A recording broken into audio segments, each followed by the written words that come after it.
We interrupt our regular channel programming for a Channel 73 special report. Good evening, this is Pete from Pete's Nerd Cave with breaking news. We have reports coming in of unexplained mass hysteria, spreading throughout both the east and west coast urban areas, with epicenters in the larger cities. Injuries are reported to be in the thousands, but numbers are still coming in. Most wounds appear to be bite wounds, not gunshot wounds or stab wounds, as was reported earlier. Martial law has not been declared yet, but citizens are strongly encouraged to stay at home and tune in to the emergency broadcasts. We're now going live to Avery Williams, who's on site at the New York Presbyterian Hospital.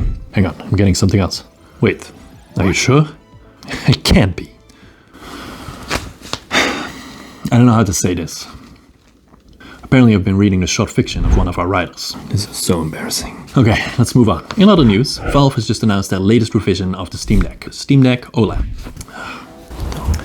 Alright, let's get straight in. The Steam Deck OLED. And I'm sure everybody and their grandma has heard about this announcement, but I still wanted to go over it. And holy shit, it's coming November 16th! I am super excited. I'm definitely gonna try an upgrade. And I'm saying try because I'm sure there's gonna be a waiting list for a while. Good thing I have my trusty OG Steam Deck. Anyways, so what's actually new and why are we so excited about this? Well, first there's the screen. Hence the quite obvious naming convention. We're going from the current LCD screen to an HDR OLED screen, which I had to look up. Oblivious that I am, I thought it had something to do with high definition, but that's not it. So, if you'll allow me, I'll try to enlighten you and open thine eyes. Like mine too, were open. HDR is not high definition R. I'm not sure what the R would have stood for, but it actually stands for high dynamic range. What does that mean, you ask? Excellent question. In the words of someone much smarter than me. Here it goes. HDR refers to a delivery format for content that has been mastered to take advantage of the high brightness and improved color saturation offered by modern displays. And our new Steam Deck OLEDs will be able to decode and display that content. To say it really simple, you get a much wider range of colors with HDR content. It's also important to note, another thing I didn't know, that the games need to support HDR. Check in the description for a link with HDR supported games. Let's take a step back to the OLED screen. You'll be able to display a much brighter image than the current Steam Deck, even for standard content. For those of you interested, the current LCD screen has a peak of 400 nits, a unit that describes the brightness of a display. Don't ask me to explain because I can't. The new OLED will have a peak at 600 nits for SDR or standard content, and a whopping 1000 nits for HDR, more than doubling the brightness of the current screen.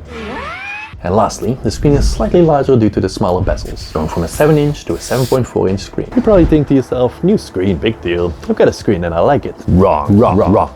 That's what I thought at first too, until I looked at the change list, and it's staggering. This is not just a quick OLED update like Nintendo did with the Switch. Not knocking you, Nintendo, don't come after me please. I still love my Switch OLED. No, but I'm talking about something similar as the PS4 to PS4 Pro. Mid-generation refresh. Let me walk you through it. Are you ready? Hold on to your butts.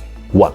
Bigger battery, going from 40 Wh to 50 Wh, bringing you from a 2 to 8 hour window to a nice 3 to 12 hour gameplay, which I have to be honest, I'm skeptical about. With my current OG Steam Deck, I rarely even make it at 2 hours, let alone 8, and I don't think I ever have, even when playing Pong or Snake, but improvement is always welcome. Improved Wi-Fi, going from 5 to 6E, in short, meaning higher download speeds, to 3 times faster according to Valve. That is of course if you have the internet to take advantage of that. Updated chipset, from a 7nm APU by the way is just a fancy way of saying CPU and GPU on the same chip, but we're going from a 7nm APU to a 6nm APU. And we also get updated memory chips with slightly higher transfer speeds, from 5500 mega transfers per second to 6400 mega transfers per second. According to Valve, the performance of the Steam Deck won't change, but thanks to the efforts of Digital Foundries, we now know there's actually a small performance boost with these changes. And by my reckoning, that extra bandwidth is offering up 7.4% of extra performance. And in their test, they showed an average of 3 to 4 extra frames, which doesn't sound like much, but every bit helps. 4. It's lighter and cooler. It's 30 grams lighter, and due to the OLED screen and other changes, it runs cooler than the current Steam Deck. And cool is good. That's not all. There are many more small changes, and I'll just run you through them real quick. There's an updated screen refresh rate from 60 to 90 Hz. Not sure if many games will hit that on the Steam Deck, but it's available. Improved touchscreen with better sensitivity, latency, and accuracy. Sweet! There is a third antenna near the top of the Steam Deck for better Bluetooth performance, more specifically for controllers when docked, for example. There's an improved bass response. The Steam Deck speakers were already pretty good, but now supposedly they're getting even better with better bass. And I'm all about that bass, about that bass, about that bass.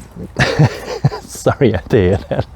Also a bunch of adjustments to the analog sticks to make them feel better, respond better, and overall just be more awesome. The D-pad and trackpad are also improved, which includes better trackpad haptics and feel. They've even made changes to the repairability, including the amount of steps necessary for common repairs, also reducing the total number of screws and screw types and stuff like that. I have to say, I love Valve's dedication to the customer. I've heard nothing but good stories about returning broken decks, repairability and upgrades, and now they're making it even better. Plus a couple of small changes. There's a new improved carrying case with removable liner, and most importantly, this is going to be a game changer. Here it comes.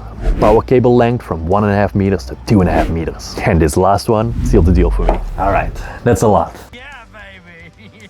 And now I really can't wait to get my hands on one of these Steam Deck OLEDs. I hope Valve has these readily in stock, because I still vividly remember the trauma we all had to go through to get our original Steam Decks. At the moment, there's no wait time for the original, but I'm guessing there will be at least a 1 to 2 week waiting time for the revision. But I'd love to be pleasantly surprised. If, however, after all this, you're still wondering if you should get the OLED or not, Valve has actually confirmed that the Steam Deck 2 won't be coming for at least another 2 or 3 years, because they don't believe that the technology exists to do what they want to do with the Steam Deck 2, which sounds very promising, I have to say. I'll wait for that. All of this kind of fits with the mid-generation console refresh model that companies like Sony, Microsoft, and even Nintendo have done in the past. So, if you've been on the fence about the Steam Deck, now is the perfect opportunity to jump on board. That's about all I have for today. Super excited for that Steam Deck OLED, and I can't wait to order mine. Other than that, check out this video to see what's going on with AAA gaming on the Steam Deck, and I hope to see you in the next one.